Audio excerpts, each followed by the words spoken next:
to the Sunday live stream. Today is Sunday, October 12th. Welcome. My name is Angela. I'm a software engineer and front-end developer in St. Paul, Minnesota. And on this channel, we talk about front-end development. So we do HTML, vanilla CSS, vanilla JavaScript, all the really fun stuff. And we are knuckles deep working on a new project. So let's take a look at this. We'll give people a chance to roll in. How's everybody doing today? It's Sunday, which means tomorrow we got to go back to work. I'm self-employed, but that does include me. I have to work on Mondays. I will say this, the weather is beautiful. I got a good night's sleep last night, and I just woke up in a good mood, and that's so nice. It's so nice to wake up in a good mood and not have to force yourself to be in a good mood. Do you know what I mean? Does that make any sense to you?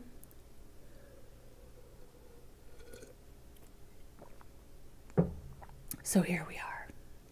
Malik Robinson is here. Malik, formerly Go Elmo Go. Malik is one of the mods. We love Malik. He helps us keep everything fast, fun, and friendly. Plus, we just really like Malik. He's cool. He's one of the good ones. Hinsey is here. Hello, welcome. Happy to have you. You know, I'm going to digress for one moment.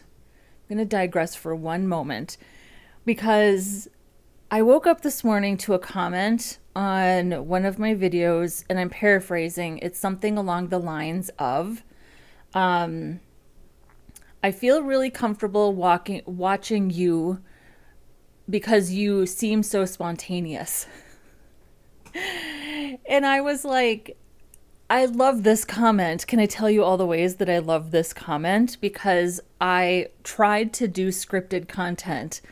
That was basically what I spent all of July doing, is scripted content, and I hated it. It was awful. It looked scripted. Nobody watched those videos, and they were more work than they were worth. They were not I got no return, no ROI, no return on investment, because they were so much work and nobody watched them. Now I will say this, I learned a lot doing those videos. I genuinely learned things about front-end development that I didn't already know. So I'm glad that I made those videos.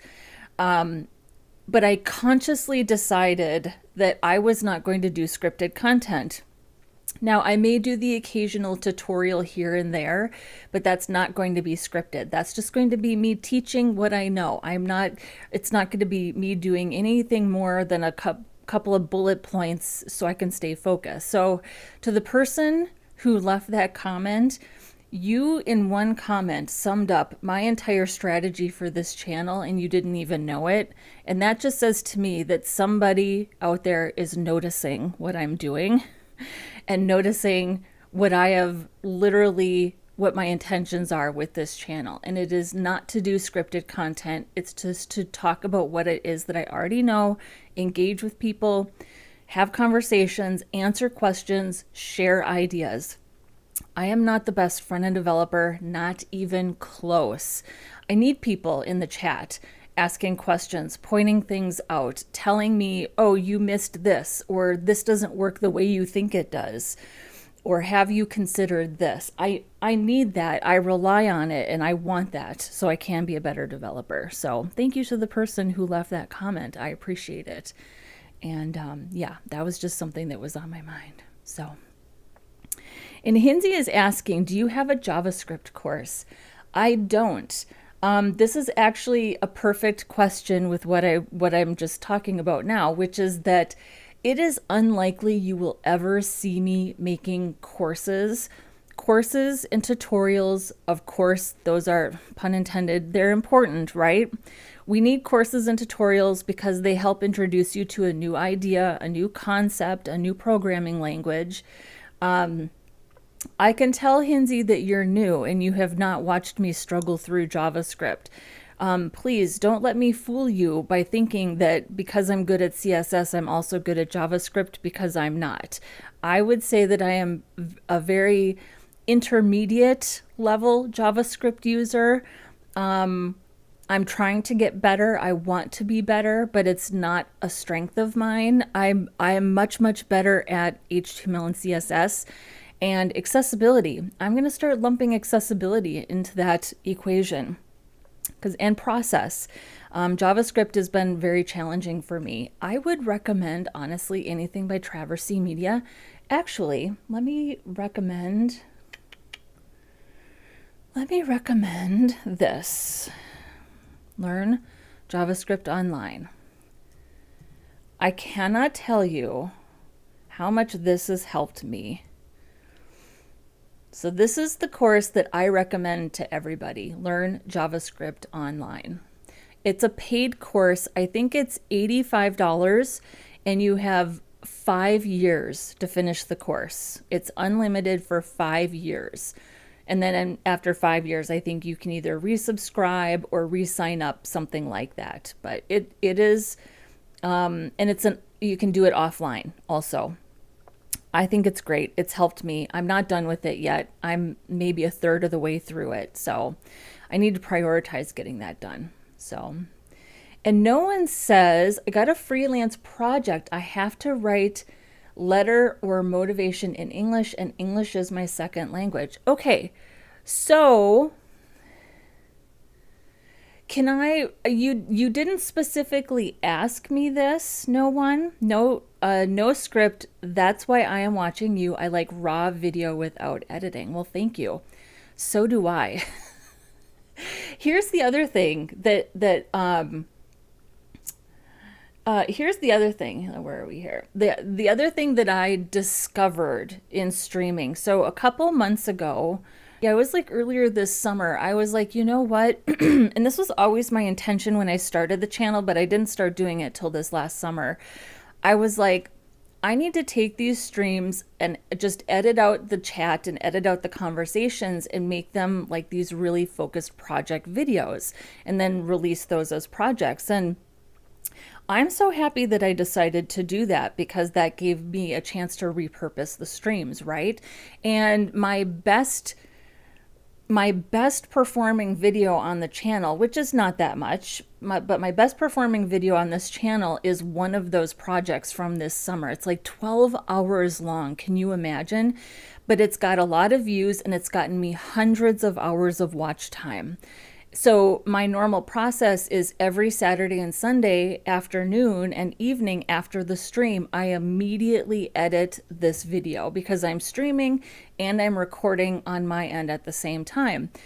That's why when we finish a project, I can immediately release the project within like 2 days because that video has been completely edited over however many weekends it took to do the project during the live streams. So that was a great strategy. Deciding to do that. The last couple of weeks or so, I was like, you know, I noticed that I was removing all of these great conversations with the chat, like people asking me questions or asking me my opinion on something or asking me for help with something. And I was like, I was watching myself on video respond to these questions, and I was like, I wish that I could make normal videos like that, because when I had scripted content or tutorials, I could never speak that naturally or authentically. You just can't script moments like that. So then I was like, duh. Okay, if you're editing these streams, take the content of you talking and make those into videos. Like, hello, that's what streamers do. So that's what I finally started doing. And I'm so glad that I started to do that because you can't script stuff like this. Responding to the chat and answering questions, you can't, it's not scriptable. And it's the most authentic version of me that I've ever seen myself be. So it's a good strategy. I'm glad I figured that out. But no one, I want to point you someplace. You didn't specifically ask this, but I do have a video on my channel. Let me share my screen again here. And I also made a GitHub repository, and I know that you do freelancing. Hang on, I can't see anything. I have, where is it here?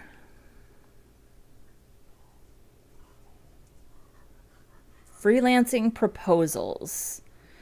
Since English is your second language, I made a video with all of my freelancing proposals, 15 freelance proposals from 3 years as a freelance developer.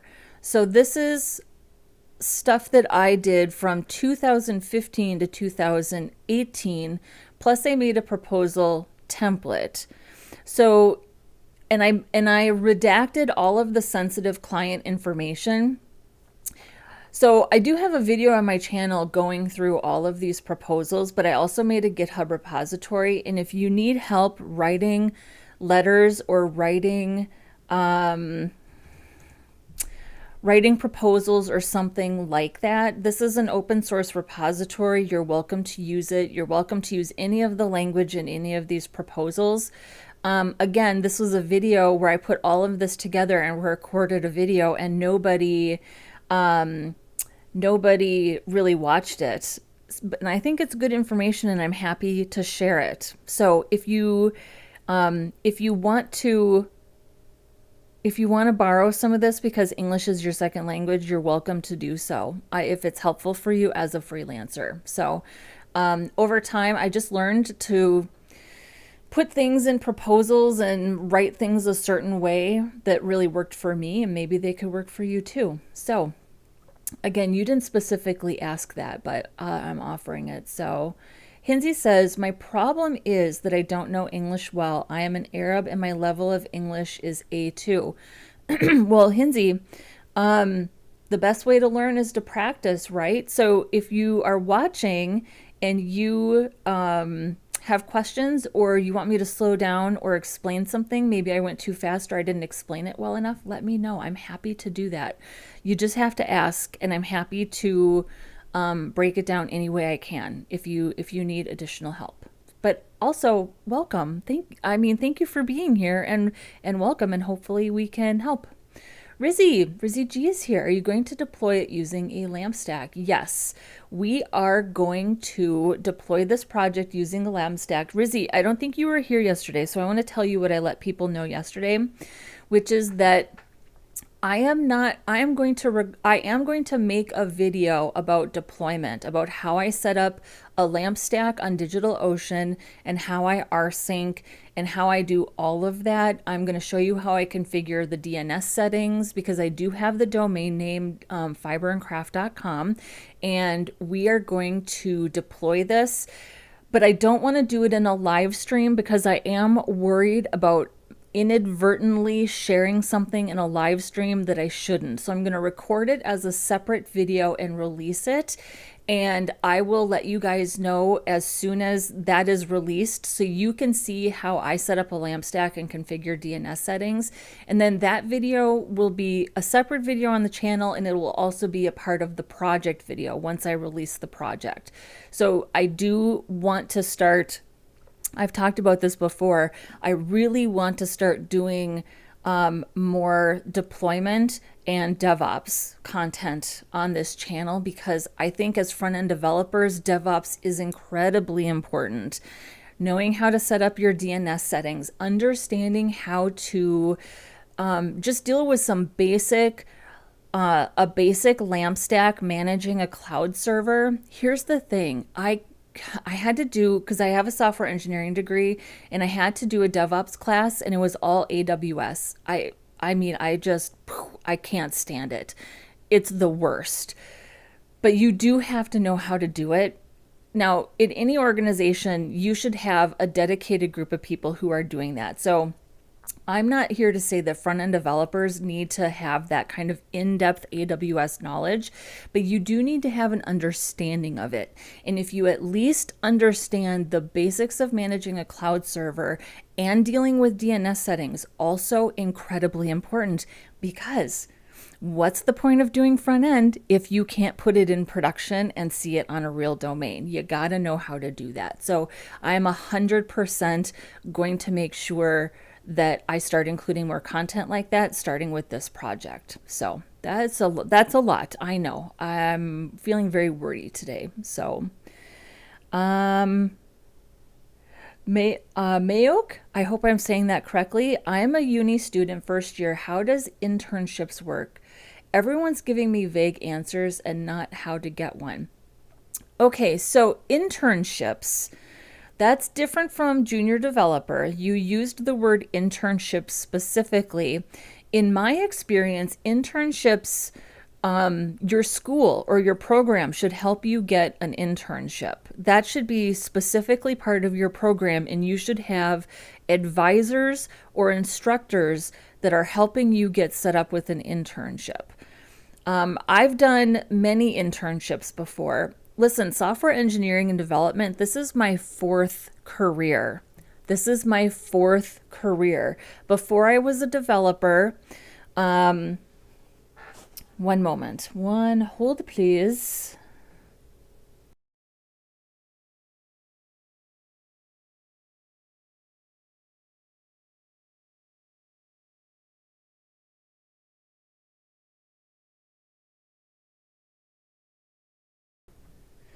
Before I was a developer, listen, I've done a lot of different things. I'm old. I'm really old. I didn't start learning to code until I was in my mid 30s. I'll let you do the math, okay? Internships, in my experience, have always been through my university. So I had an advisor or an instructor that helped me set up and get the internships. They had the connections with local businesses and they helped get you into an internship. So if your question is specifically about internships, you should be doing that through your school. So that should not be up to you to find the internship unless your advisor or your teachers have told you that. And if your teachers have told you that it's up to you, they need to tell you how to do it. They need to give you names of organizations and contact, like a contact person at the organization, and who to reach out to. So I hope that that helps you. That's how my understanding of an internship works. So Edwin says, is this a continuation of yesterday's layout? Yes, it is. We'll be working on this layout through the end of October. So I anticipate this will take this weekend and the next couple of weekends. So we're going to see this one through to the end. So good. I'm glad you think so, Rizzy. I'm glad that you think so. You're welcome. I really needed this. I always wondered how senior developers make client proposals. Thanks again. You're absolutely welcome. And no one, if you have questions, feel free to email me. Send me an email. It's in the description or it's in my About tab. If you have questions about any of the language in any of those proposals, or since it's a GitHub repository, if you just want to open up an issue on the GitHub repo, if you have questions about language or what something means, let me know. I'm happy to clarify. I'm happy to see, excuse me, I'm losing my train of thought. I'm happy to share any knowledge that I have, especially regarding freelancing. When I talk to the people in the chat, there's a strong interest in freelancing information and content. But when I make freelancing related videos, nobody watches that content. In fact, nobody watches that content. And the number one question I get after I make the video is, how do I find clients? So I stopped making that content, but I'm happy to continue answering those questions because I have a lot of freelancing experience, but I decided that I was only going to give that information to people who are specifically asking me questions about it. It's just not a good ROI to make videos about that, is what I've learned. So, is a software engineering major 4 years or 3 years? So I have a software engineering master's degree. It is not my undergraduate. My undergraduate is like, before I was a developer, I was a paralegal, and I have a bachelor's degree in management and employment law. And I was a paralegal. That's what I did before I was a developer. Then I got a master's degree, and I have 2 master's degrees. I have an Master of Science in Technical Communication, and I have a Master of Science in Software Engineering. And it took me part-time for 4 or 5 years to get the software engineering degree. I worked at a university. The last job that I had, I was the manager of front end development for the University of St. Thomas in St. Paul, Minnesota, and they had a graduate software engineering degree. And because I was an employee, I was able to go through that program at no charge. Thank God, because I'm still paying off student loan debt from my undergrad and my first degree. So, yeah, so it took me like 5 years, but I did it part time. And I think I took a year off in between as well. So it took me a long time to get through it, but I was just taking one or two classes at a time. But I think if you went even if you went part time and you took like two classes a semester, you could probably do it in like 2 or 2.5 years. But that's a graduate degree. That's the graduate degree. So, and let me see here.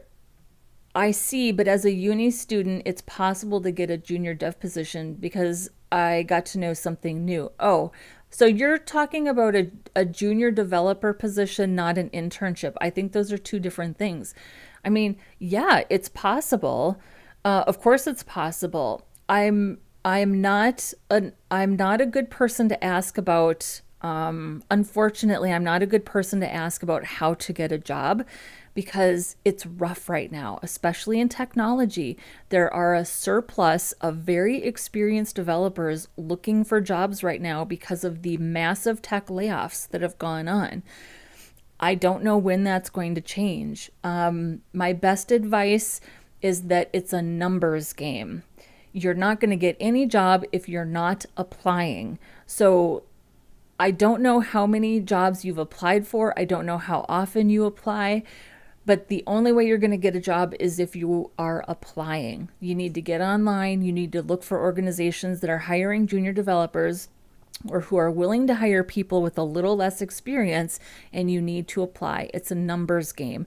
It only takes one organization, one HR manager, one hiring manager, one tech recruiter to look at your resume and to say, yes, I want to talk to this person. That's my best advice for you if you are looking for a job. It's a numbers game. So, Rizzy G, do you like location freedom that comes with remote work and freelancing? Yes and no. I love the freedom. 100%. I love the freedom. I've been working from home since 2020. My department, I worked on site at the University of St. Thomas for 2 years. I started there in 2018. In fact, I lived in a completely different part of Minneapolis and St. Paul, and I moved to St. Paul specifically because of the job, and I worked on site for 2 years, and then we were all remote after the pandemic started, and we never went back to campus. I do like it. But I also have moments where I was like, whoa, I wish I had a reason to get up and take a shower today. You know what I mean? So if I was to go back to work, I would be open to a hybrid situation. I would love to honestly get up 2 days a week, take a shower, get dressed, be presentable, and go someplace and see other human beings and talk to other human beings. I think for 2 days a week, that would be amazing. Which is one of the reasons, like, I kind of treat the live streams like a job. It's like, get up, get ready, be presentable. You're going to be on camera today. You're going to be talking to people. It's such an important part of, for me at least, my emotional, what's the best way to, my mental health and my emotional well-being depends on getting up and getting going and talking to people at least a couple days a week. So I am very open to like a hybrid situation, but I do like mostly being remote. Yes. Emilio is here. Emilio is also one of the mods. Emilio, welcome. Oh, we have so much engagement in the chat today. By the way, I love this, and I'm going to continue to answer these questions. If you haven't liked the video yet, would you please go ahead and do so? It helps the algorithm. It helps push this out to more people who might be interested in this type of content, and it helps me grow the channel, and I would really appreciate it. So thank you. So Rizzy's asking, what's the degree like? Is it more practical than a CS degree? What made you choose that? Well, I'm going to have to digress a little bit because I did my undergraduate degree years before it ever even occurred to me that I would be a developer or go into any kind of technical type of work. I was a paralegal when I did my undergraduate, and I had never intended to, I thought I was going to be a paralegal for the rest of my life. So, and then even when I chose technical communication, I still didn't think I had an interest in development, and I had started teaching myself to code at that point, but it never occurred to me that I was ever going to change careers or be a developer. It wasn't on the horizon at all. That's why I chose technical communication, because I got to learn about technology and writing and communication, but I still had like that heavy digital influence in there, right? Then, when I got the job at the University of St. Thomas, I was not planning to go back to school. That was not on the horizon at all. By that point, I had been a developer for years. I had been freelancing for years. I was pretty confident in my skills. I didn't feel like I needed to go to school for anything. But then I got the job at St. Thomas, and I found out that one of the benefits was free tuition. And I was like, how can I not do that? That just felt insane to me to not go through that program and take advantage of that benefit. That's one of the selling points of working at a university. Often they will have a great benefit like that because that's how they attract talent. And so I chose that program because it just made sense that I loved the idea of saying, like, yes, I am a software engineer, and I got the degree, like I got the papers. I got the papers to show that I went through this program. I did the work. I also just learned a lot. I learned so much. I got this sort of core foundational level of knowledge that you kind of can't get being self-taught, right? I did learn some foundational things, especially when it comes to object-oriented programming, because I really didn't understand what object-oriented programming meant until I went through that program. I was like, oh, I kind of get it now. So I'm incredibly grateful for that experience. It was a good program. It was one of the most challenging things that I've ever done, and I'm very, very proud that I got through it. And I'm also very proud that I have no debt from going through that. I will never say don't go to school or don't go to university, but I will advise people avoid debt as much as you possibly can. Debt is evil. Avoid it. So, thank you so much for the advice. You're welcome. You're welcome. I'm glad that that was helpful. Yeah, you could also go to a co-working space. I've done that before.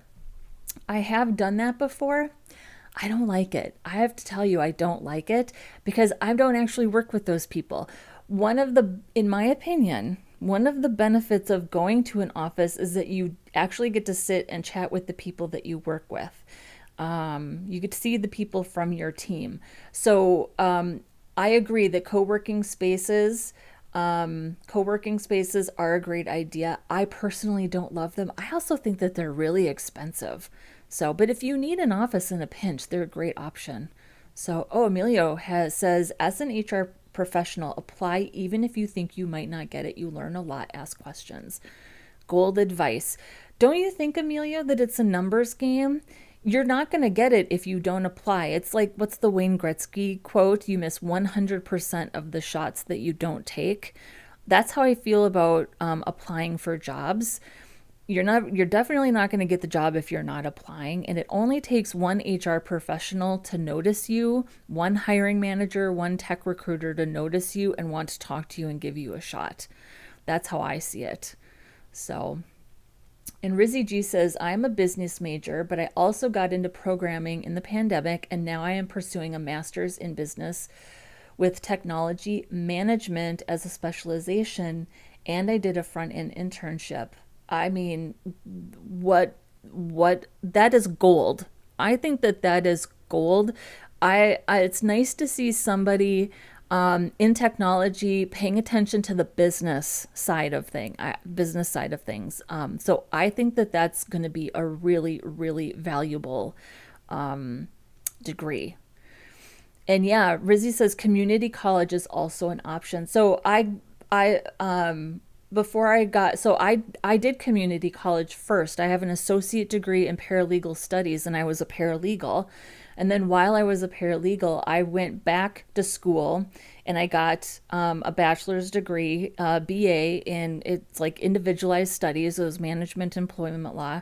And then I went and got my MS in technical communication. Then I got the MS in software engineering. So I'm basically an adult professional student at this point in my life. Community college is also an excellent option, especially if you're on a budget. I don't think that it's any less of an education at community college, because I think you get out of it what you put into it. And I've personally met some excellent educators, excellent people in higher education who are teaching at community colleges. So, all right, I'm all caught up with the chat. I love this.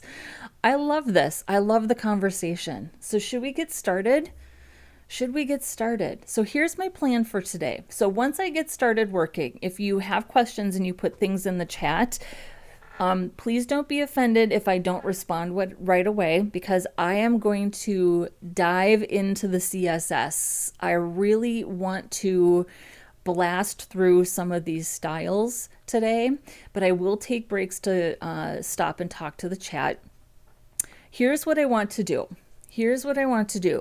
Before I get started continuing working on the layout, I want to sort of lock in some button styles, because I feel like I kind of did two different sets of button styles. The other thing I want to do is I want to adjust how we're dealing with links. Let me pull up.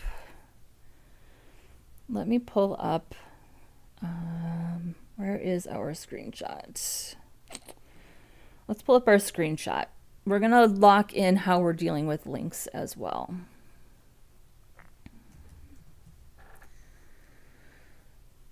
Okay, so here the links are by default have an underline, and then we've got this arrow. So I'm going to replace the arrow. Move this over here. Right now we have no underline by default until we are hover active focus, and the underline also extends to the arrow. So first we're going to replace this arrow, and we're going to make the arrow not part of the link. I only want the underline to be on the words. So let's replace this arrow first. Let's grab an arrow from Ionicons.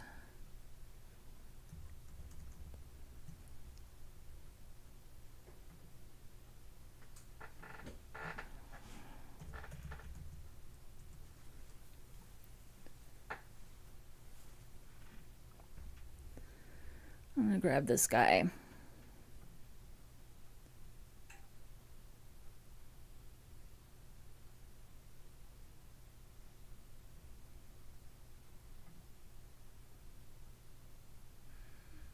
Where are we here?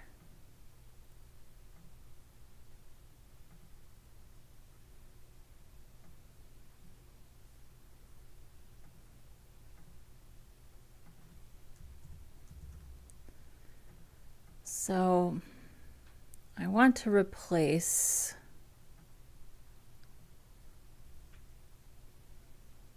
let's get down here and find some arrows. Our social media. I think that's the slider right here. So we're going to take out every instance of this. So this is a nice idea, but I just don't love the arrow. And the arrow is not going to be part of the link. So it's going to be a sibling of the link. I think that's okay. Yeah. We can change that if we need to, but I think that'll be okay. And then we also have here stroke current color. So we need to take out the current color. And leave that stroke attribute empty so we can style the arrow ourselves. There we go. Beautiful. We're done. That's it. That's exactly what I wanted. Okay. So next I want to just make an adjustment to how we're styling the links by default. So right now, I think the text decoration thickness is too thick. So I'm going to switch this to 2 pixels. And I want the text decoration color to be maroon.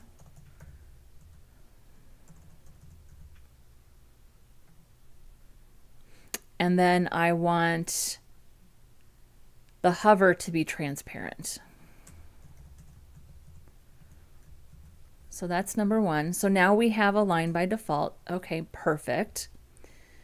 Now we're going to do, anytime we have an anchor link plus an SVG, I want the SVG to be display inline block.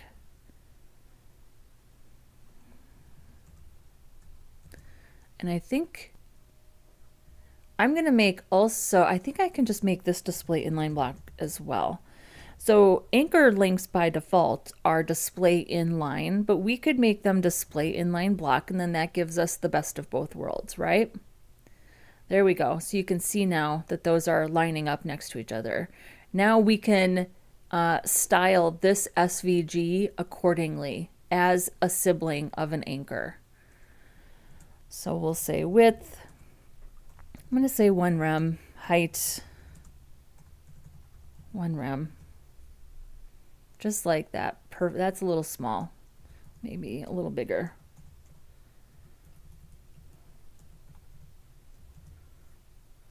Perfect. Oh, well, let's, it still seems a little small. And then anytime you use display inline block, you can also say vertical align middle. Whoops. Beautiful. I think that looks pretty good. That looks pretty spot on. I think we need a little more space. So our text underline offset, let's go 5 pixels. What do we think? I'm going to make that arrow just a smidge bigger. So let's do 1.5 rems. And then let's also make sure that our stroke is also maroon. Oh, I love it. Now let's make sure that when we hover, we have a little transition on this arrow. So let's also say transform, translate, and it's translate X. So I'm going to say 0 as a default. And then I'm going to say A plus SVG focus. I think this is the right way to do this. Focus SVG hover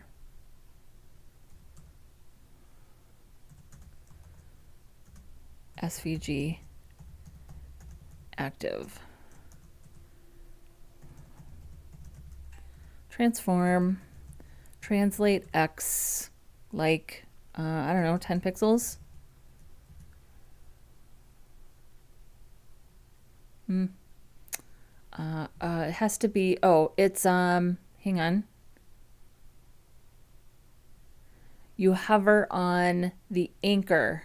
Yeah, wrong one. Because right now I bet it's, yeah, it's just the SVG. So we want that to happen when you hover on the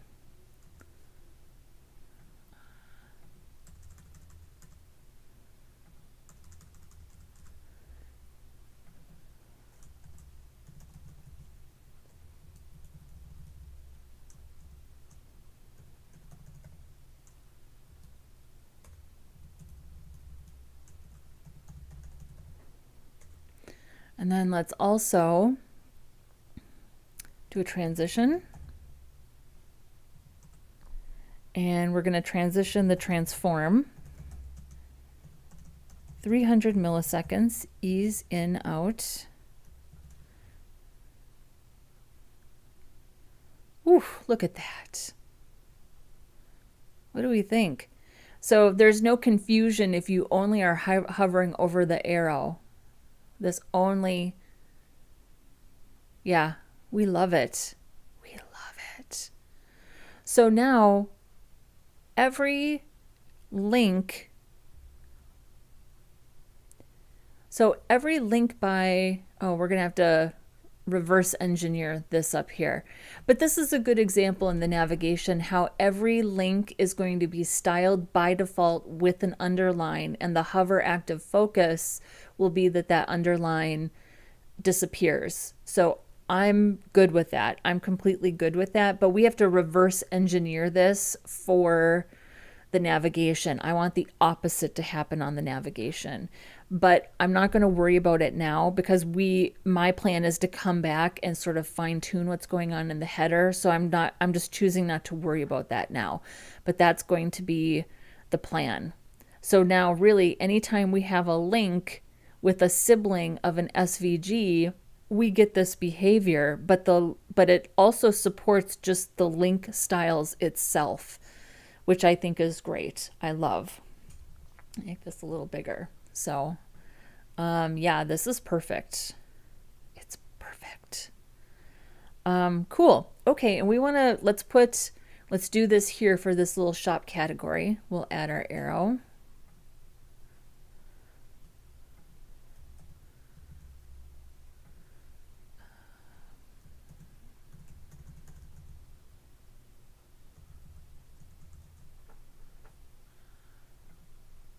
There we go.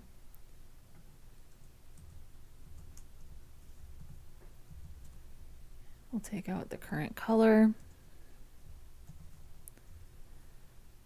There we go. Beautiful. So now we match really well. We love it. All right. Oh, buttons. So let's kind of nail down the button situation. So I'm actually kind of pleased with what I did here with our default styles for buttons. So we have good default styles here for buttons. I feel like I set this up in a way where you could add the button class to anything and it would style the button. So you could add it to literally button, the button element, or the anchor element, and it would style it exactly this way, which is what I want. So these global styles for the button element to remove the padding, the border, and the background color, you could also do appearance none. There's something about that that I don't like, and I don't have a good explanation for that other than I just don't like it. This is my preference. So this kind of erases all the button styles. This means then that if we have a button that is going to sort of function like a traditional button, all we have to do is add the button class to it and it's going to style it exactly how we want it to.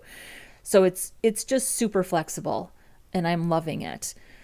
But I sort of styled this specifically for the hero, and I think that this button is just a little too, it's fine for a hero, but I want it to be more flexible. I do want it to be more like this.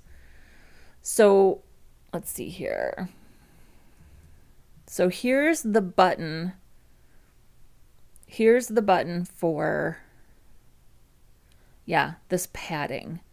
So let's take this. Just don't want this to be separate. And let's go up here. Let's stick this right here for a second. One moment.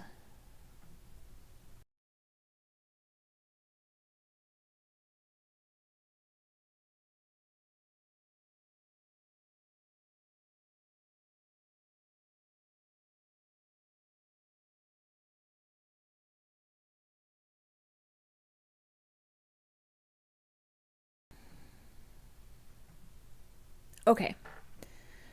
Okay, so first of all, this is the padding that I prefer right here.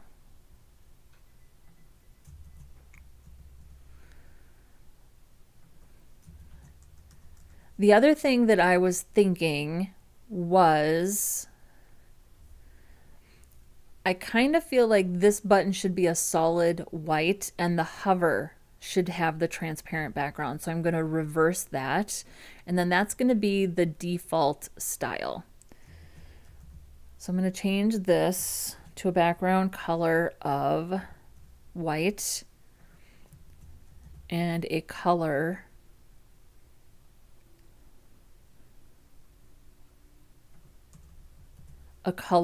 of text color of black. And then the hover is going to be transparent, and this color will be white. Just like that. And then instead of having specific buttons for specific sections, first let's make sure this is working correctly. Yeah, I think this is better. I think this is better, especially since we're, kind of skirting this edge of having text over top of an image. This is better for usability. And I like the size. This is a good pill-shaped size. But for these grid item buttons, so here's our grid.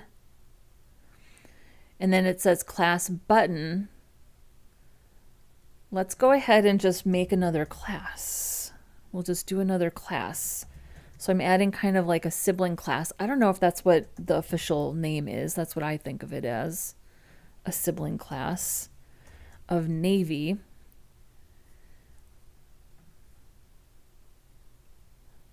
And then we'll do button.navy.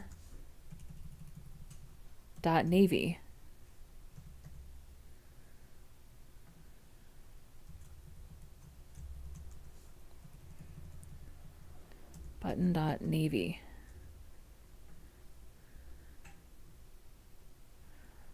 So now, let's make sure that works. Yes, it does. Good. So now we have some better styles. We could also do this for maroon buttons. So let's do that.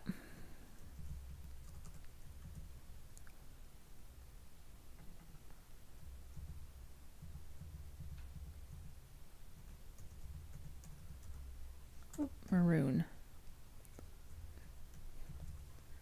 So now let's say in our next section, which is right here,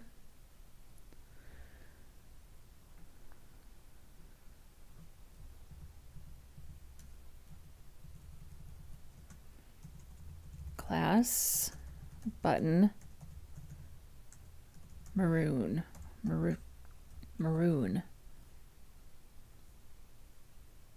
There we go. Nice. That is a much better way to deal with that.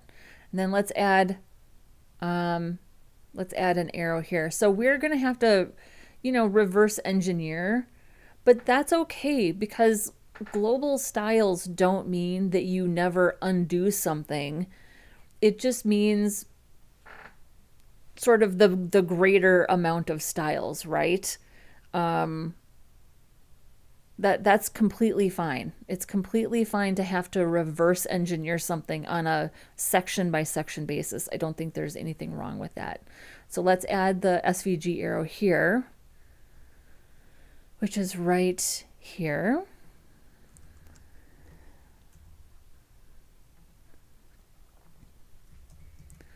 It practically styles itself.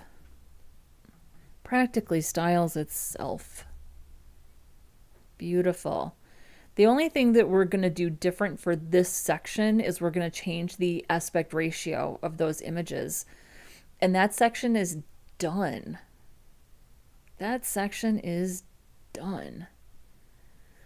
So, okay, those were like the two things that I wanted to fix. Very happy with that before we continue on. And I'm also loving the pill-shaped button. We should do these pill-shaped buttons more often because they are slick. I like them a lot. Look at that. Oof. How do you not love a good transition? I don't know. That arrow feels a little too big to me. Ooh. Let's try.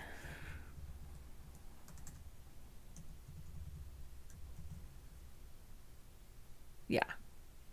I don't. Yeah. I'm not going to mess with it too much more. But that looks great. Okay. All right.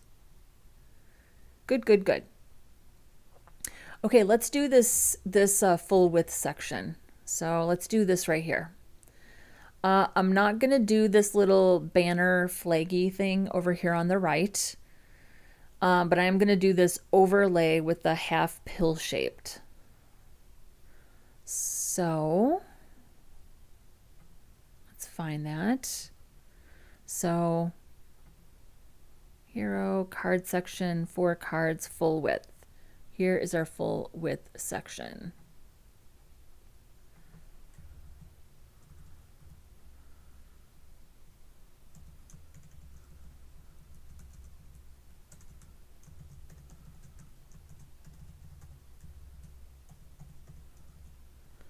Full width. Okay, so full width, we've got, let's think about what our strategy is here.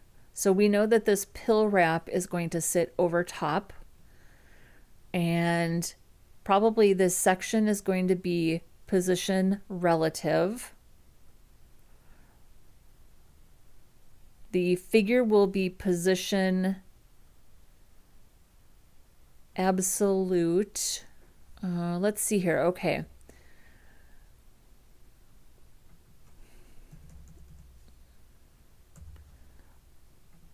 This is exactly what I did in this build, but I have to refresh my memory. Position relative on the parent container. And then the figure is position absolute. And then the hero wrap. Interesting. The hero wrap is position relative. Yeah, because what I was trying to do with the slider yesterday, which I had a lot of trouble with because of the way that we need the slider to function in order to be a slider, I wasn't able to do. But this is a good way to approach this. Here's why. Here's why. This hero wrap does not need to be position absolute to be over top. The figure is position absolute to be underneath.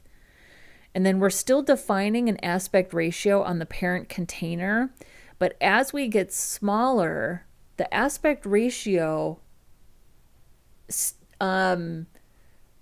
we don't need the aspect ratio in order to respond to this container.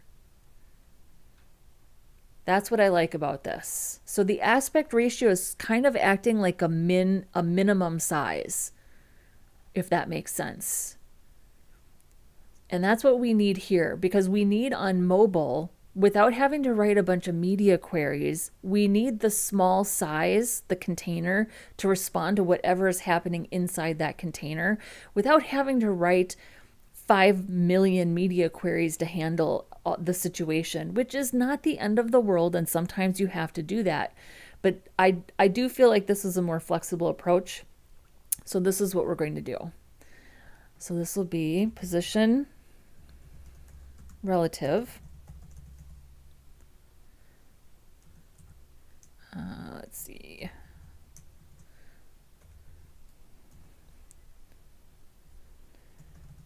So we've got a width of 100%, height, auto, and then aspect ratio.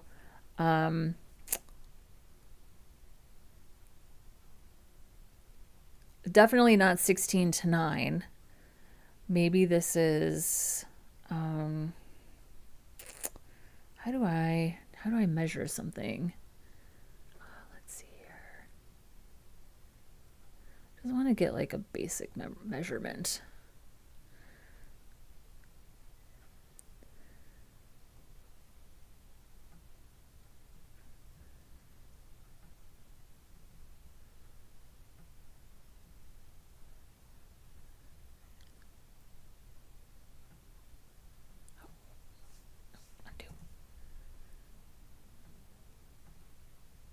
There we go.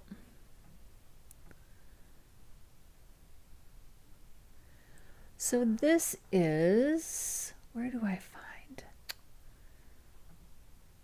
Okay, here it is.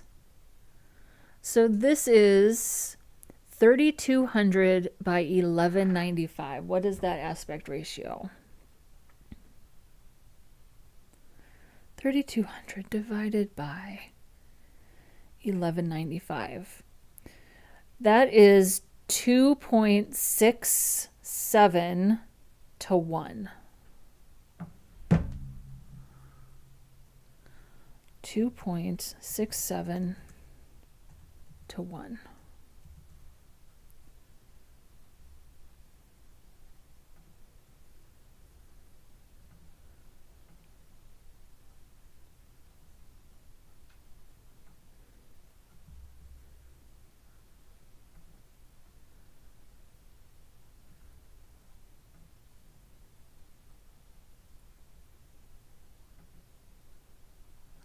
Wrong. Where are we here?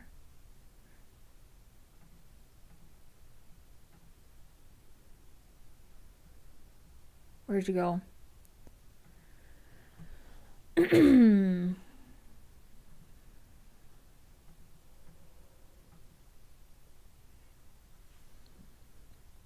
Okay, well, let's just get everything in here.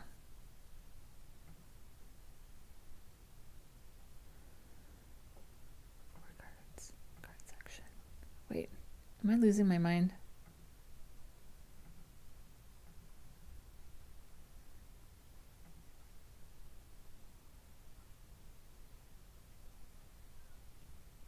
Oh, I'm in the wrong, hang on, I'm in the wrong spot. Got it. Okay. Get with it, Angela. Here it is. Okay, good. So you can see there. So now let's get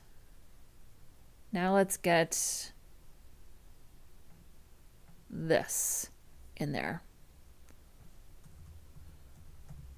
Trust me, I know what I'm doing. I have it all under control. We have it all under control. Okay, so we'll do position absolute. It's the best strategy here. Yeah, easy peasy. And I think we need to put a Z index. Oh yeah, and it had some flex stuff here on the parent as well. Display flex, this is what I was trying to do yesterday. Flex wrap, and align content. Oops. We actually may not need this because it's supposed to be off to the side, but we'll see how it goes. There, you can see it's kind of starting to work now. Okay. Position absolute, inset 0.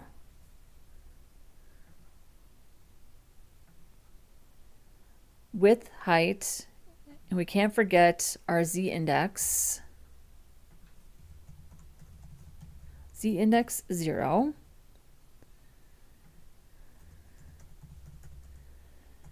Width 100%, height 100%, and then Z index is -1. I think this is still going to look a little crazy. Oh, yep, but it's working. So now we need to get our image into that container. Full width image.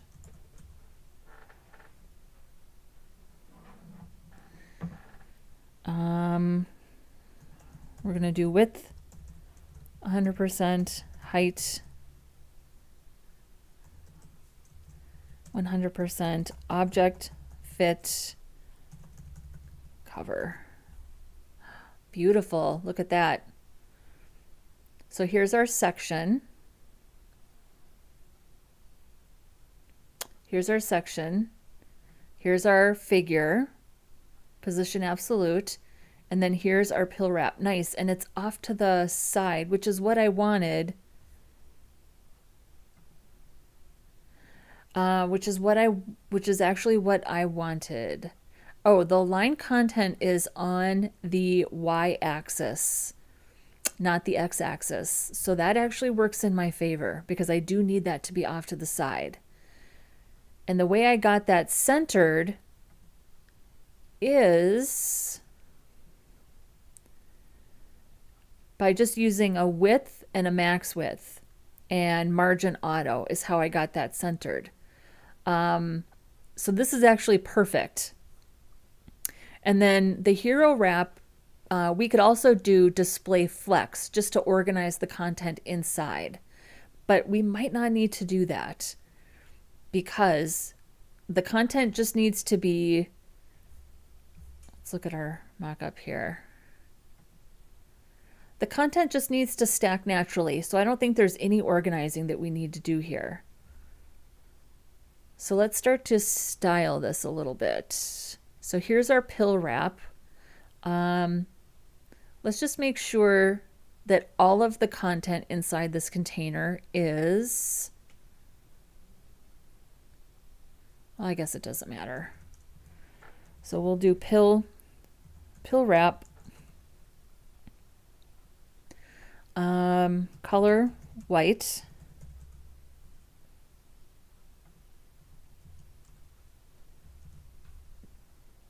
There we go. And I think we need,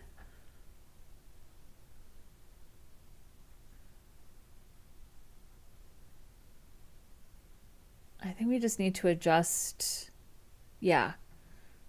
Yarn of the, so yarn of the month comes first, and then we also need a call to action. So let's add that.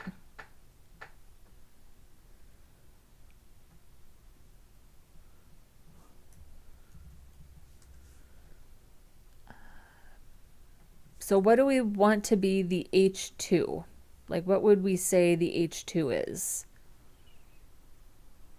We could make the whole thing an H2. We just have to style that differently. So we could say, we'll just put this in a span, right? That's what spans are for.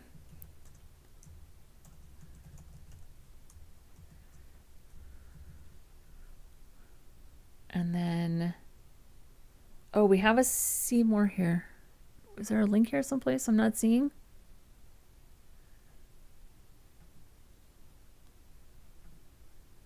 Oh.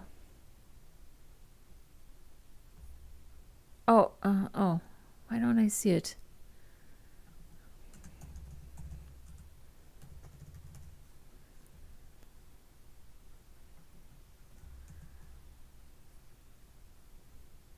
There we go.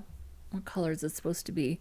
We'll make that, oh, it's not supposed to be white. It's supposed to be a white background with dark text.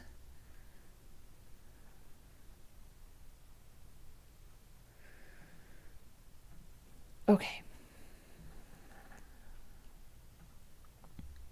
So it is color black, but we need the background color to be white. There we go. And we need another style for our button.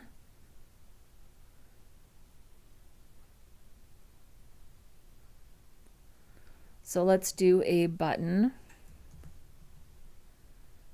Or we could just use one of the ones that we have. We could just do another navy. Yeah, let's do that.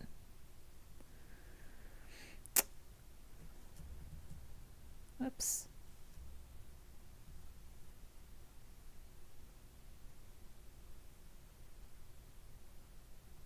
There we go.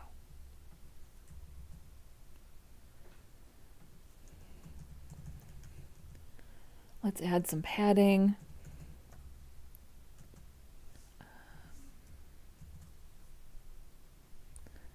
Let's make this Give this some transparency. So we'll do RGBA.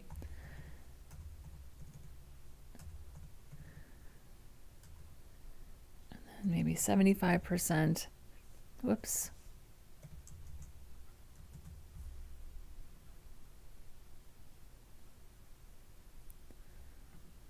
And then let's style that.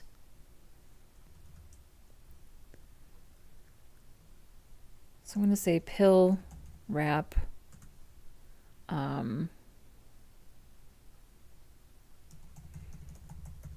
Secondary heading span. So we have to change the text back to fig tree. So I'm just going to grab this.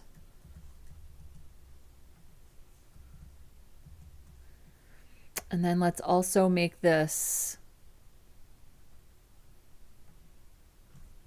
well, I guess we have to make it display block, don't we? Well, if we put it in a div, can you put another div inside of an H2 though? I'll just make it display block.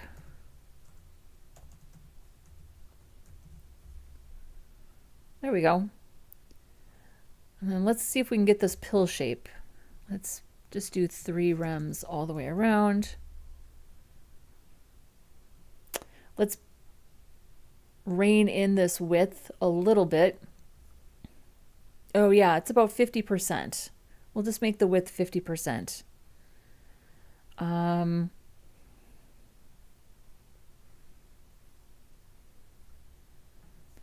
So maybe we say the width is 50%, but we'll have to put some media queries in there. So we'll just say width 50% from now. And let's give it some more padding. And then let's do a border radius, but we only want to do a border radius on the top right and the bottom right.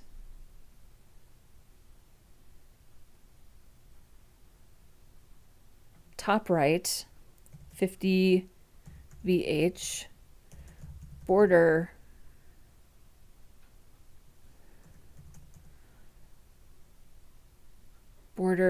bottom, border bottom right radius also 50 VH. How do you not love CSS? Let's make that background a little more transparent, maybe 65%. Oh, it's beautiful.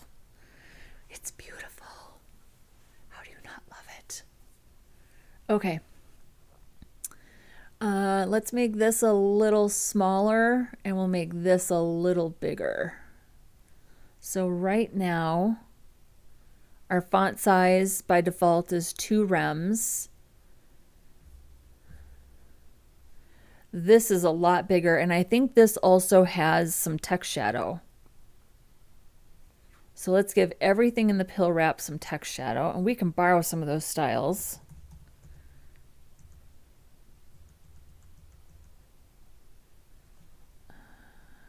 Let's see here, text shadow. Here we go. We'll try this.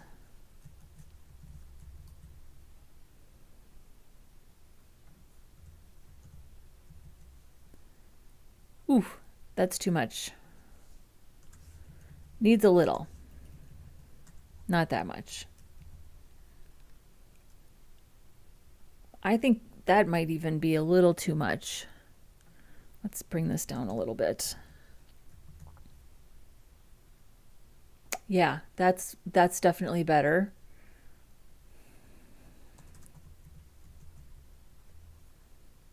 There we go. And then let's take this down. Let's do font size. Maybe, well, maybe, we'll try 1.5 rems.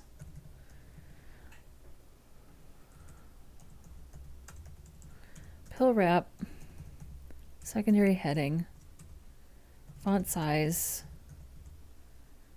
Right now it's 2. Let's try 3 rems. That looks nice. Doesn't that look nice? I think this needs to be a little bigger. I think the Wool of the Andes is good. Maybe, oh, yeah, it's way too big.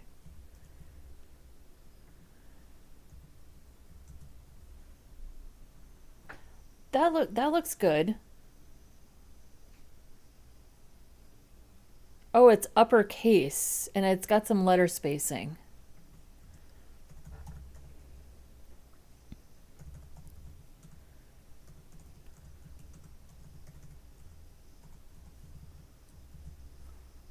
That makes a huge difference, just like that.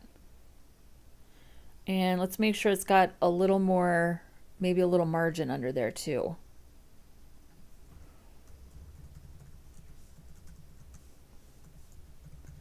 Just a smudge. Yeah.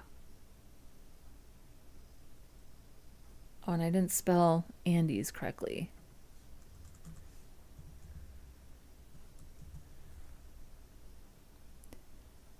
Beautiful. And actually this picture, this is Wool of the Andes bulky, so I'm not going to change this at all, but I obviously need to change the text here, which is completely fine. And I think this text is a little bit bigger too. So let's pump that up a little.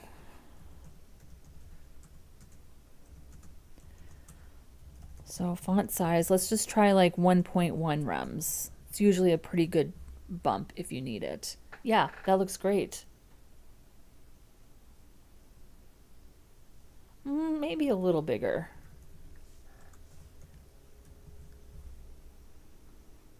Yep, that looks good. That looks nice. And then let's give this paragraph text a little bit of margin on the bottom.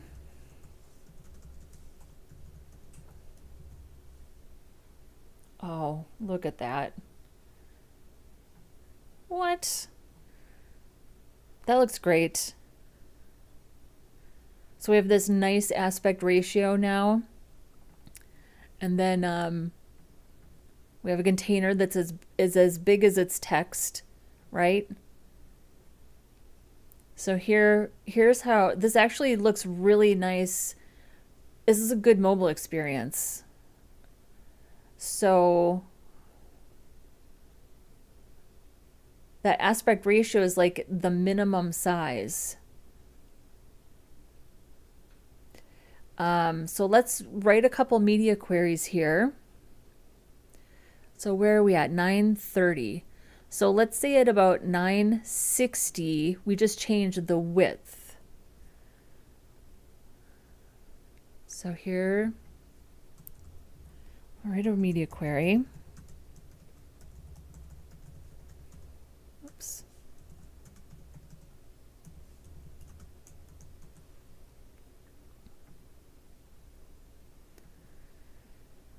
And what was the width that we had here? Width 50%.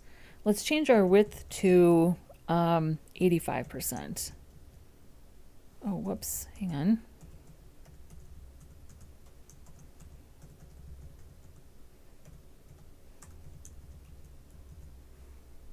There we go.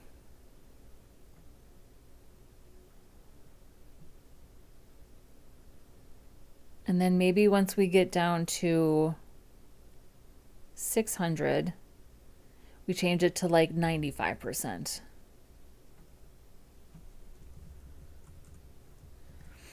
And we're probably going to want to clamp those font sizes. So we're shrinking a little bit.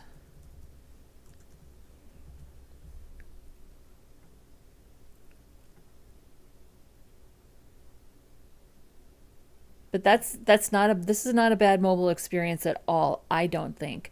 So let's tighten up some of this padding. We'll tighten up some of the padding and then let's Well, what the heck? We have media queries. If we've got media queries, I'm not going to worry about clamping the text because I've got a 960 and a 600. So I think let's just use those. That's okay too. Clamping is great. We love a good clamp. Let's go back to 1rem. At 600. And then let's adjust these at 960. So maybe instead of 3 rems, we want to take this down to like 1.5. And then for our span, our font size, we would just take this to like 1.1. Beautiful. It's gorgeous.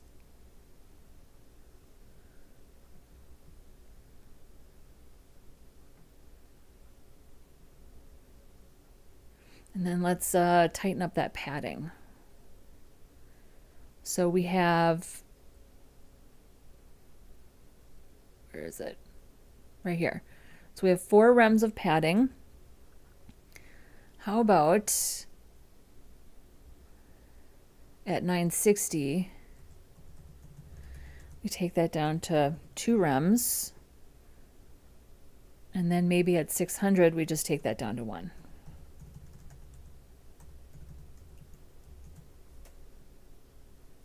Oh yeah, I can tell a huge difference already. What do we think? Honestly, wasn't sure how this was going to turn out. And then we could make sure that we always have some margin. At least let's make sure that we just have margin of 1 rem on the top and bottom. And we won't worry about the left and right. So now we always just have a little bit of space there.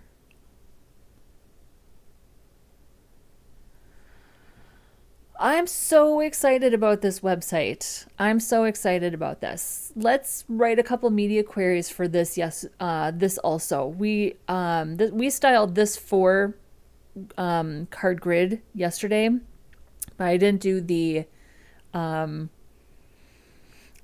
the responsiveness. So let's do that. I'm in love with this.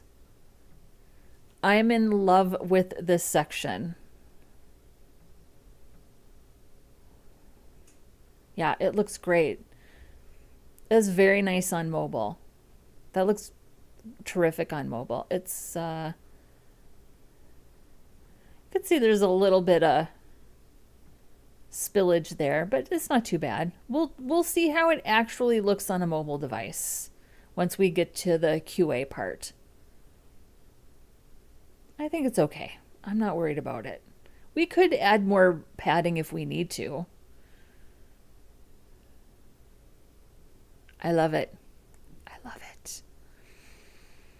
This is actually a great photo for this also. So let's see what the chat's talking about. What's the max width you mostly choose to work with when you're using containers? I tend to use 1200 pixels as the max width, then 100% when it's below that for responsiveness. Yeah, that's about what I use too.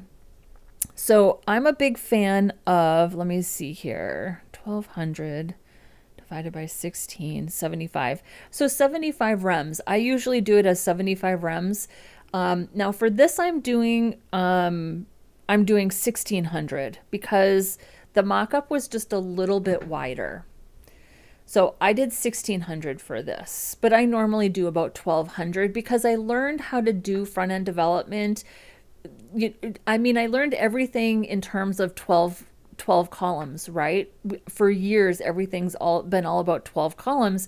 And I feel like CSS Grid and Flexbox to a certain extent sort of got us out of 12 column thinking. We don't have to worry so much about the 12 column grid anymore, but I do tend to use that as a container size as well. One moment.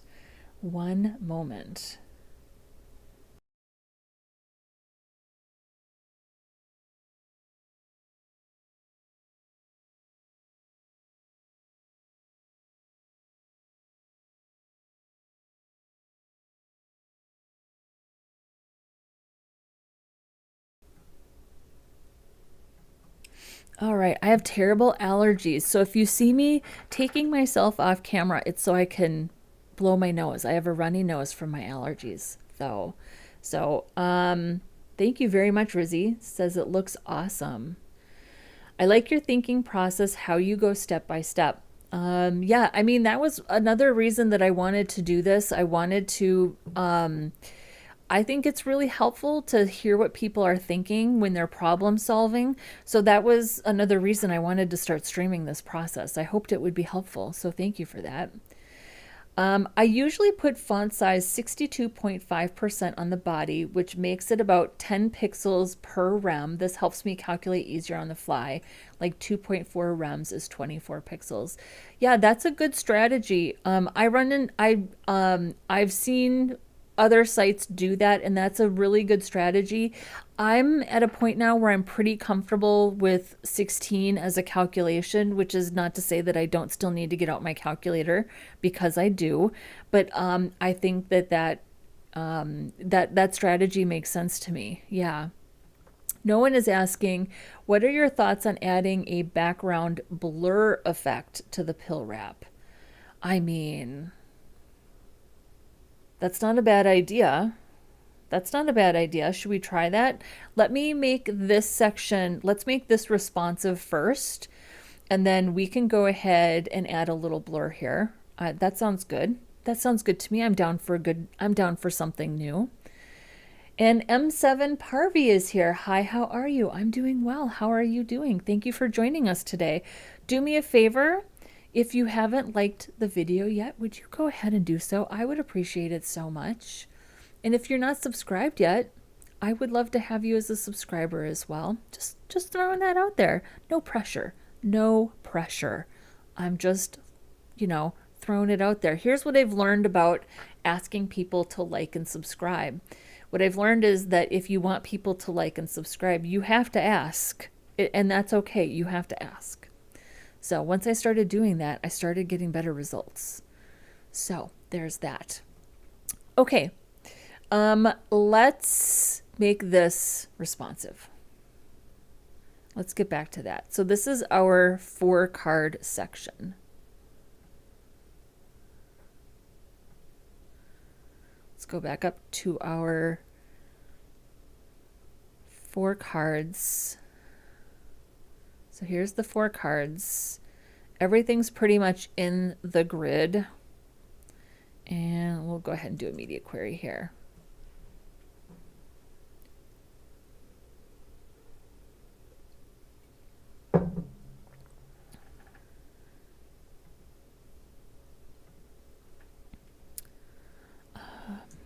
Say at media, max width, whoops, 960. I'm gonna do just a 2-column grid, just like we did for the top. So basically, I'm just gonna copy this.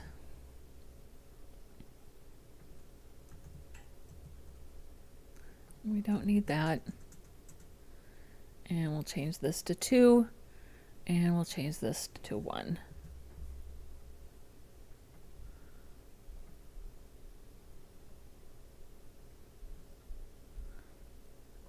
There we go. And then when did we change this to 1? I think 600. Yeah. I mean, this might hold up okay.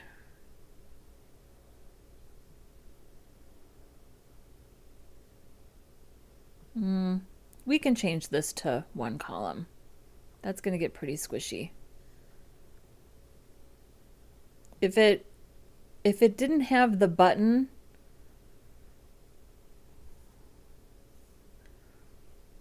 there's lots of situations where 2 columns does work, but I think there's too much information here, and I can always change that in the future if I want to.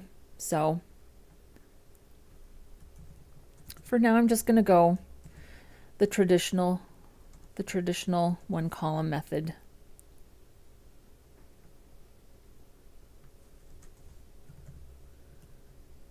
And we don't need this.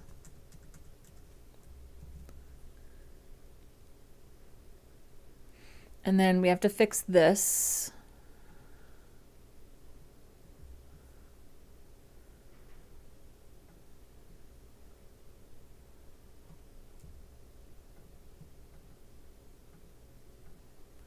This is our description wrap.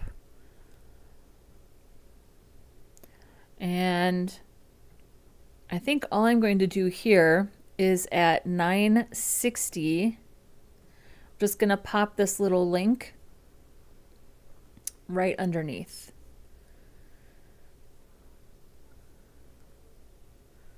So that's this. So we'll do the description wrap and then we'll change the flex direction.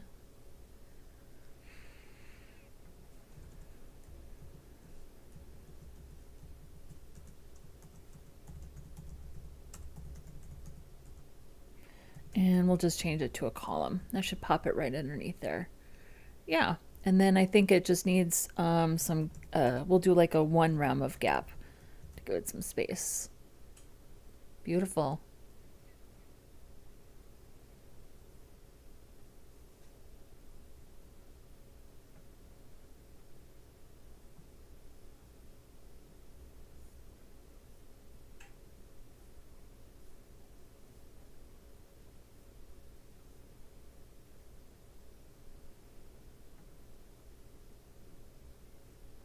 And that pretty much takes care of this section as well. So let's, yeah, we could try doing a blur. Let me see here. Okay.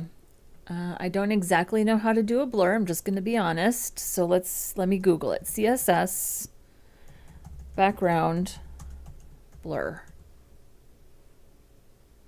Backdrop filter.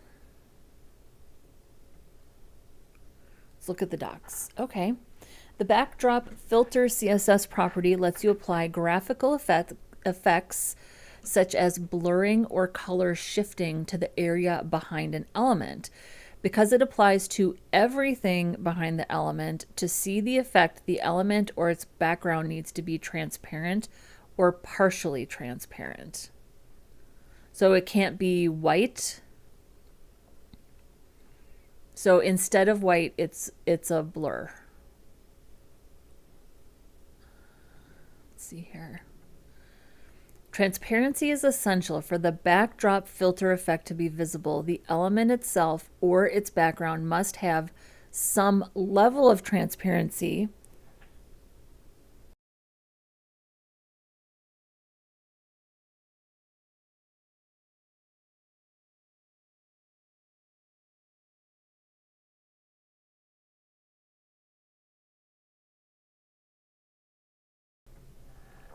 Okay, so some level of transparency. That's good. We already have RGBA. Okay, backdrop filter, blur, 10 pixels. Let's do it. Let's just try this.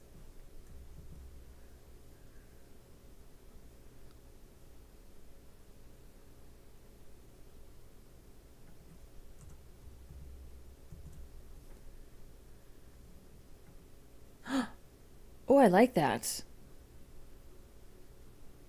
that what they're doing here? No, they're not doing that here. That is very impactful. Here, let's, I want to play with the value. I really like it. Good suggestion.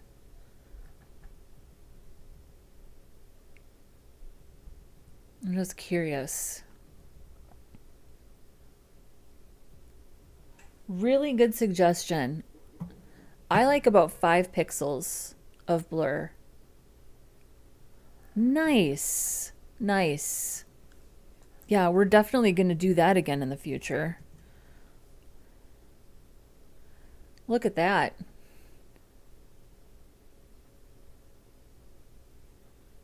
I wonder if we took down...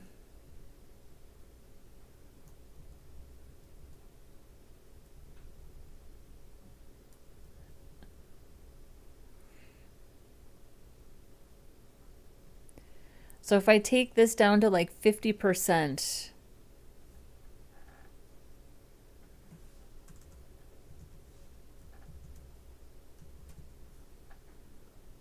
That's really slick.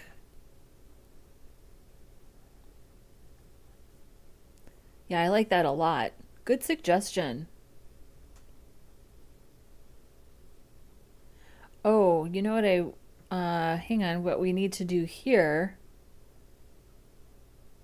we need to make sure that that is transparent. Let's go back up to our button styles.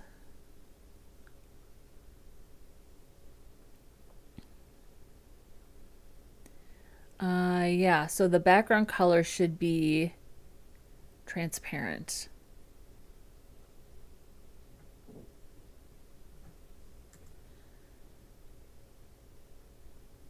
So if we have a navy button,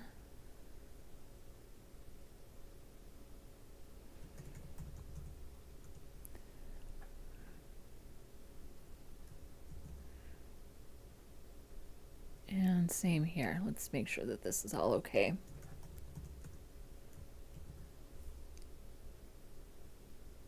Yeah.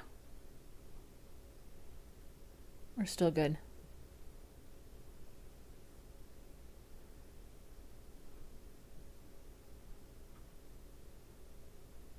Love it. And Malik is saying that he used it for the Yummy Eats site for each of the containers. Yeah, I do recall seeing that now. Great suggestion, no one. Excellent suggestion. Thank you for that.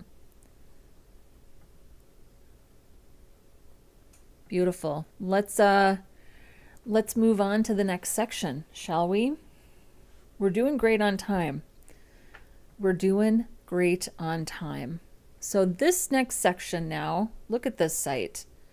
I was really dragging my feet on coming up with content and images for this site, and this has me really excited now to actually follow through and get some more content and images figured out for what I'm doing here for this.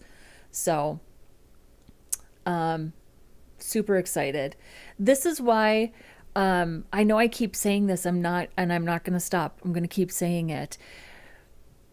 Project-based learning is the best, especially when it's like a little passion project or some sort of side hustle, something that you feel invested in and you feel kind of passionate about, because you need to feel really excited about your projects, especially if you're new, in order to see through all the frustration and all the learning and all the things that you don't know how to do that you're trying to figure out how to do. Being invested in what it is that you're doing is so important in order to get through that. Can't drive that point home enough. Can't drive it home enough. So, okay. So here is, let me get this out of the way. There we go. So here's our next section. So we have basically gray buttons. So let's add another style of button just called gray. So the way I'm envisioning this is that it has a gray border and a gray background and black text. And when you hover, let's say that it has, well, should we just go to nitpicks and see what the functionality is? Keep in mind, I reserve the right to change my mind. Yarn bundles, save 20% off. Wait a second, what was that? Hang on.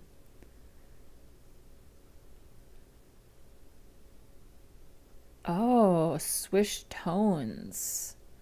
Angela, you don't need any more yarn. Hang on. Making with yarn and giving, save 20% off yarns giving bundles. Stop it.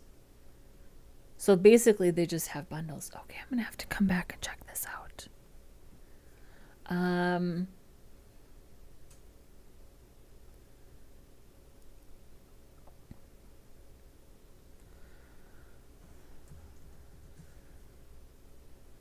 I think we can do better. I think we can do better. They don't have any transitions on anything. Have you noticed that? Like they could offer They don't really have any hover effects. Nitpicks should have hired us to make this website. It's not, I'm not saying it's a bad website. I'm just saying there's so many like little touches, little UI things that you could do to make this like just a little bit like of a user enhancement. So, okay, I don't personally like this. I'm going to do the gray background and the black text. When we hover, I'm going to make it so it's a black border and a transparent background. That's what I'm going to do. So, yeah, I want to be careful. I don't want to be don't want to be a jerk to the people who made the site. It's just I just am going to do things a little different. That's all. Gray. So our border color is going to be, we're going to do, should we use one of our other colors that we haven't used yet? What if we did yellow and black? We haven't used any of our accents yet.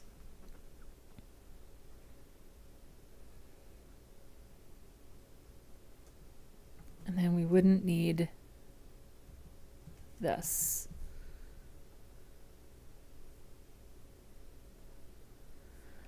And then I'm gonna have to adjust some markup here. So here's our 4 cards. Here's our full width. And then let's add wrap to this nav. And then let's add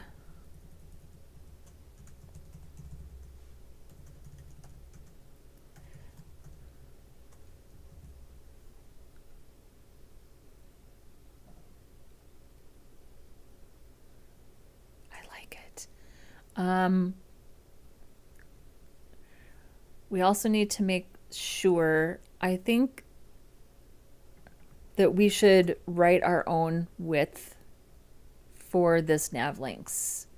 It needs to be a little bit narrower. And then let's call this button yellow.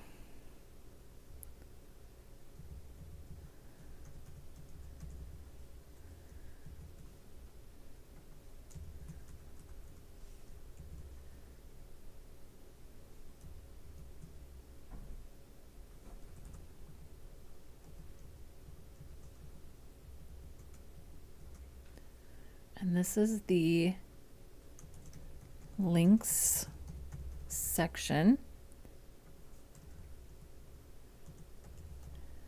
And we'll do nav links.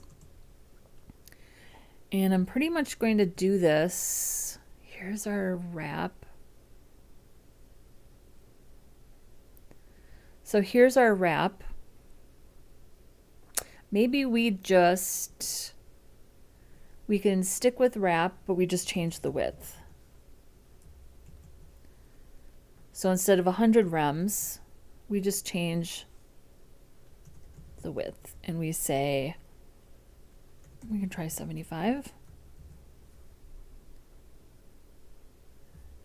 Let's make sure that we update this.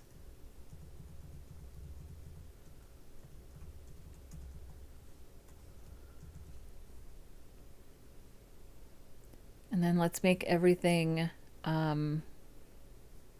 text align center.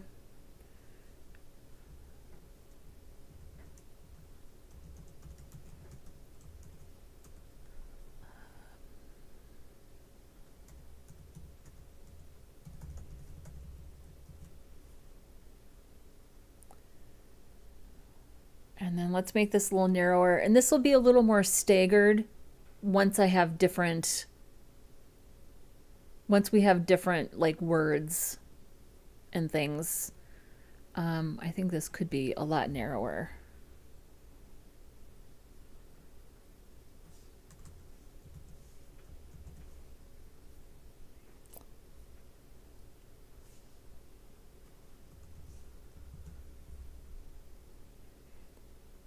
And then let's add some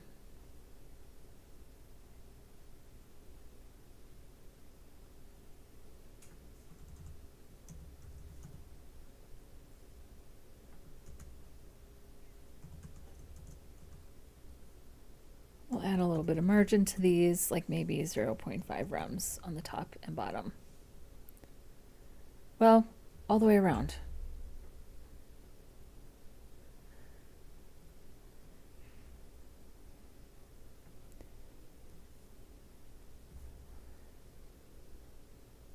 Okay, so let's acrylic, alpaca, wool.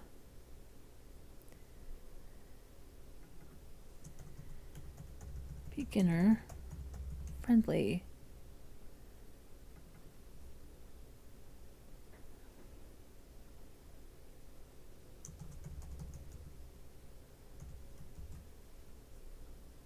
There we go. It's a nice little grid.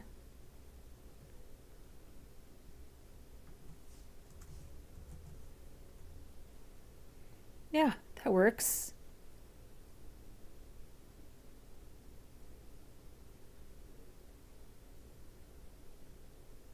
And then let's make sure that we just have some padding around this section.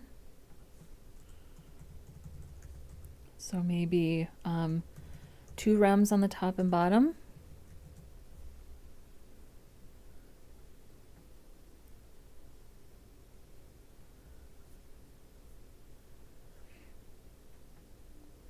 And then that just wraps naturally.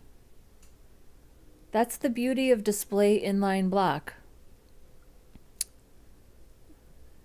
That is the beauty of display inline block.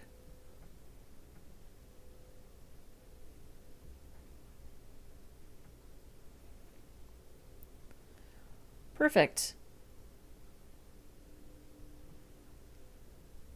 All right, so let's go ahead. This section is basically done. We just need to change the aspect ratio. So I would say that these are 9:16. That's all I'm going to do to change that. And the way that we do that is I just put a class on this grid. So up here we have card figure. No, wait, that's the wrong one.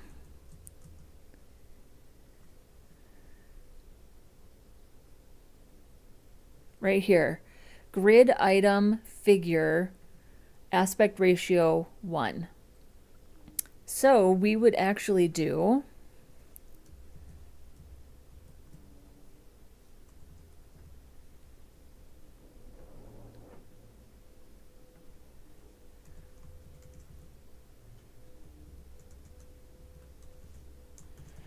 grid section portrait. I'll add this and we'll just put another class here. And all we have to do is change this aspect ratio from 1 to 9:16.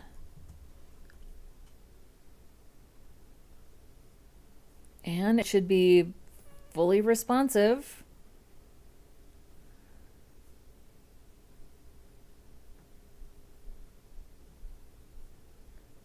There we are.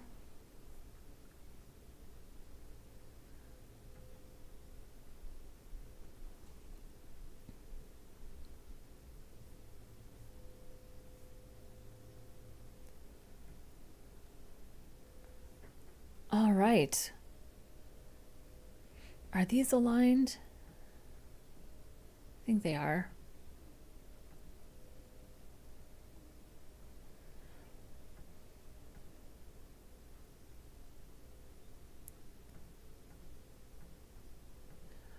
So I want to adjust the padding on the secondary heading inside the description wrap, or the margin rather. I want to take the margin off the top. So let's go find that.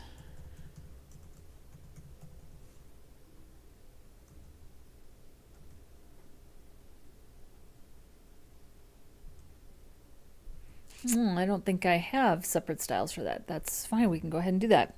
So description, wrap, secondary heading, and all I'm going to do is the margin is 1 rem on the top and bottom. So we're just going to change that.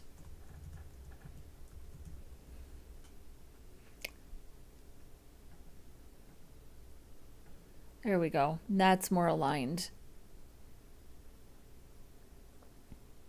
Yeah, that looks better. Uh-oh. Oh, that was interesting. What happened there?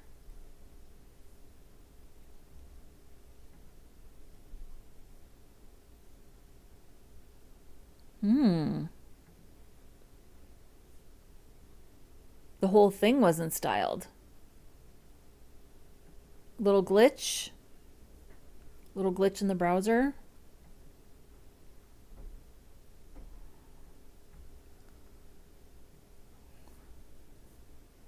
So let's fix our navigation here. Let's make sure that this is working correctly with the new way that we styled the links. So basically the navigation is getting the default styles. So we're just going to write a style specific to this anchor link when it's navigation.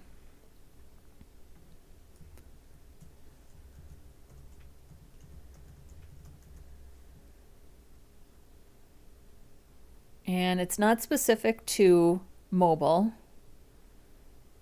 So we'll just do this. Main nav, anchor element. So the default is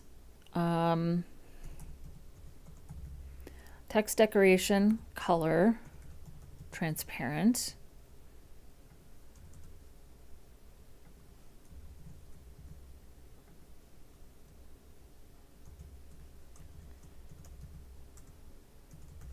Focus, hover,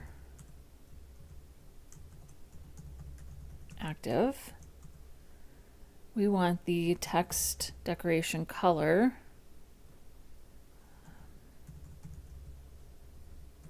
to be maroon.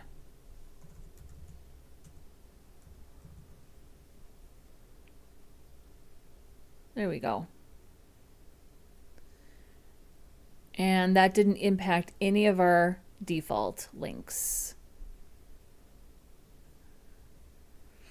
The other thing I'm thinking is it might be a good idea to make the text inside the buttons bold.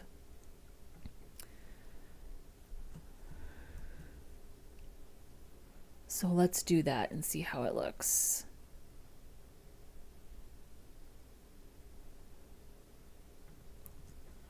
So we'll say font, weight. What are our options for font weight? So for Fig Tree, we've got 300 through 900. So we have a lot. So I think let's try 500 and see how it looks. Yeah, that made a big difference. It was really noticeable here. That definitely helps.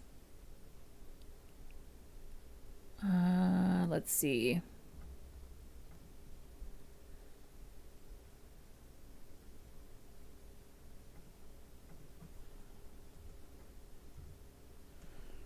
That makes a big difference. 600, I really like. Yeah, that makes a huge difference there. I do like that. So let's do 600. I'm really pleased with my strategy for handling buttons and links.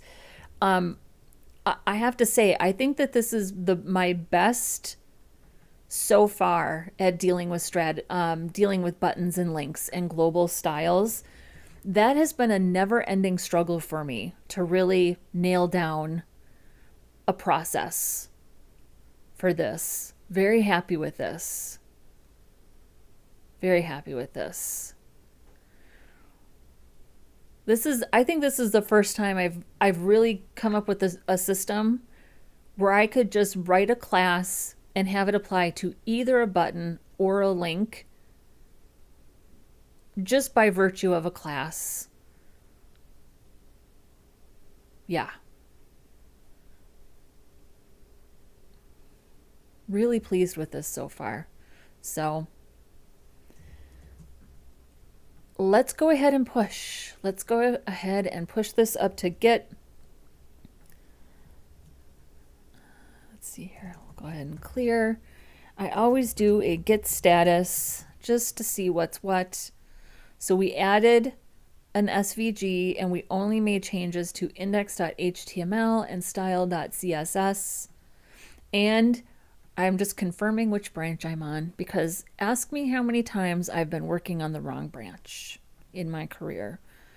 Hundreds.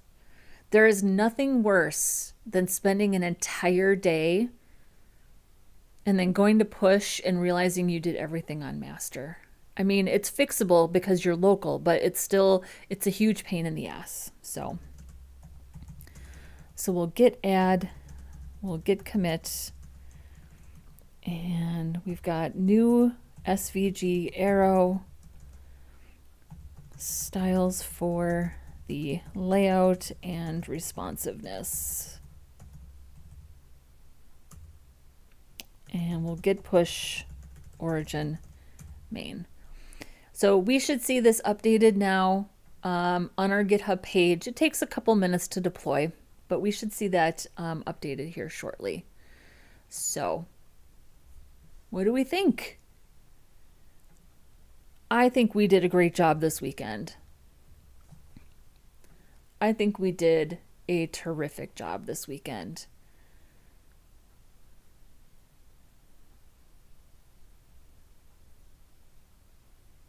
Love this blur. Love it. This is a great photo for this section too. So I'm going to reuse this photo as one of the slides and for this section. I love our little link section here. I got to write content this week. I have an idea of what I'm going to do for this section. Something kind of Instagram related I'm going to do for this section.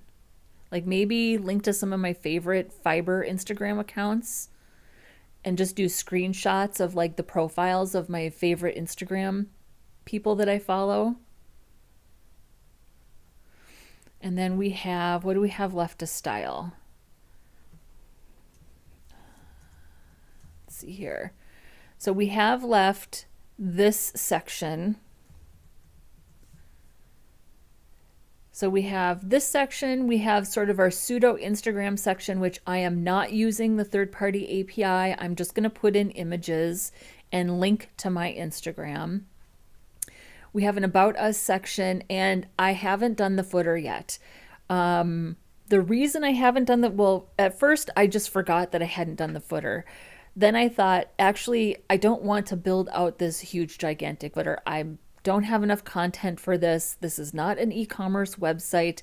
So this is the other thing I need to do this week is I need to find a footer design that I like, that I can work off of. And we will do the markup next weekend for the footer design. And just a reminder that next weekend on Saturday, I will not be streaming. I will only be streaming on Sunday next weekend, which is October 19th. So there's that.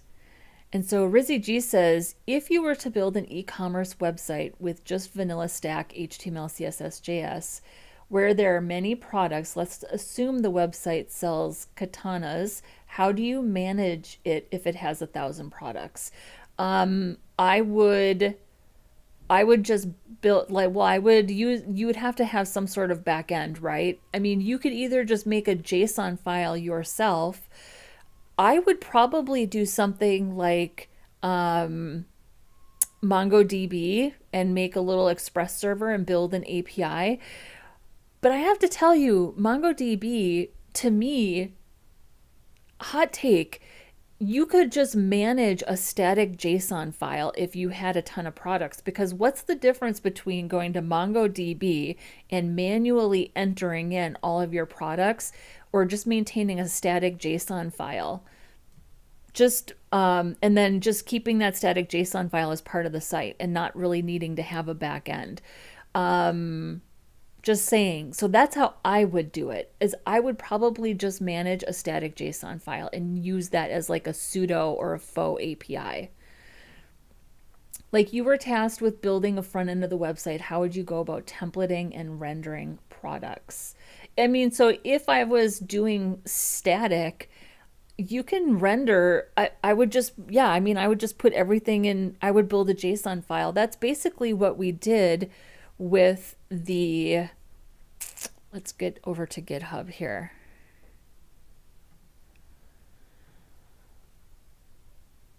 So I think that our Real Style video project that we did a couple of weeks ago is a good example of this. I would just create a static JSON file.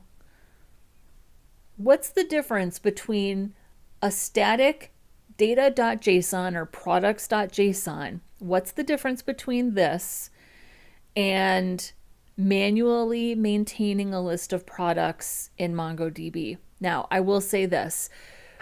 Express is incredibly handy if you need to build multiple endpoints, right? But you can still massage data on your end. If you don't need to, so like if you need multiple different types of endpoints, Express is obviously perfect for that. You obviously also have control in Express over your CORS policies, so you can restrict who can use that. And if you have a data.json just sitting in your app, it's much harder to control who can grab that, right? People could just grab that and use that if they want to. So you've got the security and the CORS thing kind of figured out. Multiple endpoints with an Express app. If you wanted, in Express, you could write methods if you needed different methods, things like that. So I guess that's how I would do it. If it was just a product list and I was just rendering products, I would probably do a static data.json, but it would be harder to lock that down with the CORS policy. You could take the data.json and deploy it on a different URL and then lock that set of that URL down with the CORS policy, right? See, this is where I think Express comes in really handy. So, and Rizzy says it's pretty nifty. That's kind of what I did for my internship project when I was building up to the stage where the back-end devs took over. Yeah. I just built a list of objects and in a JS module then exported it. It's an easy way to handle data. It kind of depends on how secure you need that product list or that data to be, right?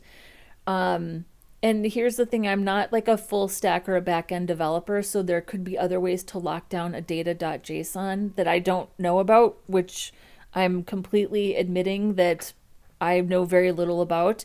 And I know mostly about how to do all those things in Express. I'm far from being an expert at Express, but I enjoy using Express. It's such a great way to just build endpoints if you need them. And then of course you have the benefit of all those CORS policies, right? What is that, middleware? Is that what they call it? Middleware?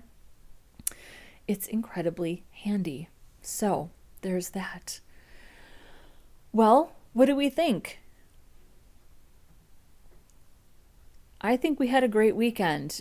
Next weekend, we're just going to blast through and continue styling. Let me look at the calendar here. So this means that we have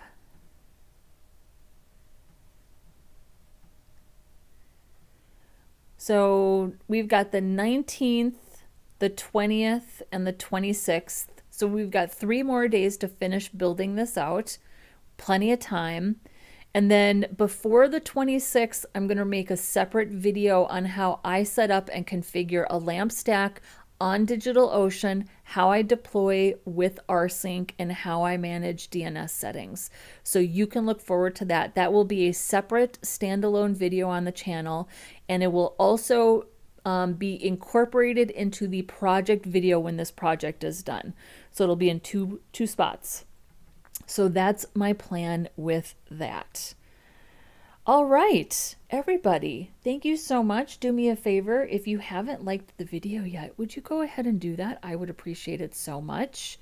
We had a great crowd today. Malik and Emilio were both here. They were our mods in the chat. No one was here. Excellent suggestion with that blur technique. I really like that. Hinsey was here. Rizzy G. Mayuka, I hope I'm saying that correctly. Mayuk. Edwin was here. Who else was here? I know I'm missing somebody else. M7 Parvi was here. M7 Parvi likes to drop in, say hello, and then says, okay, bye-bye. That's just fine. I hope I didn't miss anybody. Thank you to everybody who came and hung out in the chat. Oh, Edwin was also here. Edwin was also here. And yeah, I think if I missed you, I apologize. I think I got everybody. Everybody, have a great rest of your week, wherever you are. Come back next Sunday. We're going to just continue to blast through the styling, and we'll get this project done. Have a great rest of your day, and I will see you soon. Bye-bye.